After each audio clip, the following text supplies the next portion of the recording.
राज्यसेवेचा syllabus तर बदलला आणि तो UPSC सारखा झाला, हे कदाचित तुम्ही आणि सर्वांनी ऐकलं असेल किंवा सिलेबस आहे आपण तो पाहिलेला पण असेल. पण एक तुम्हाला इंटरेस्टिंग बाब इथं सांगतोय मी.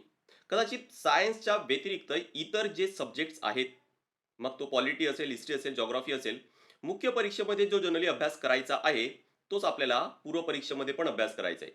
पण सायन्सच्या बाबतीत तसं नाहीये. इव्हन UPSCच्या सायन्समध्ये मुख्य परीक्षेमध्ये ज्या भागावर जास्त फोकस केला जातो, त्याच भागावर पूर्व परीक्षेमध्ये पण फोकस केला जातो. पण MPSCमध्ये मुख्य परीक्षेमध्ये आपल्याला टेक्नॉलॉजीवर प्रश्न विचारले जातील, जे करंट अफेअर्स ओरिएंटेड असतील. तर पूर्व परीक्षेमध्ये आपल्याला जनरल सायन्सवर प्रश्न विचारले जातात, म्हणजे फिजिक्स, केमिस्ट्री, बायोलॉजी. हा खूप मोठा फरक आहे UPSC आणि MPSCच्या सायन्समध्ये आणि तो आपण समजून घेतला पाहिजे. मग यासाठी बुक लिस्ट काय, सोर्सेस काय?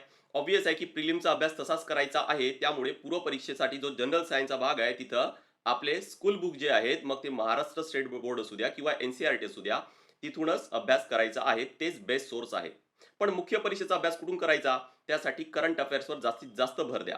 कारण आपला जनरल सायन्स जो प्रिलिमचा आपण भाग करणार आहोत, तिथून आपले बेसिक्स तर चांगले क्लिअर होतील. फक्त राहिले की टेक्नॉलॉजीचे जे बेसिक्स आहेत, ते करंट अफेअर्स सोबतच करा.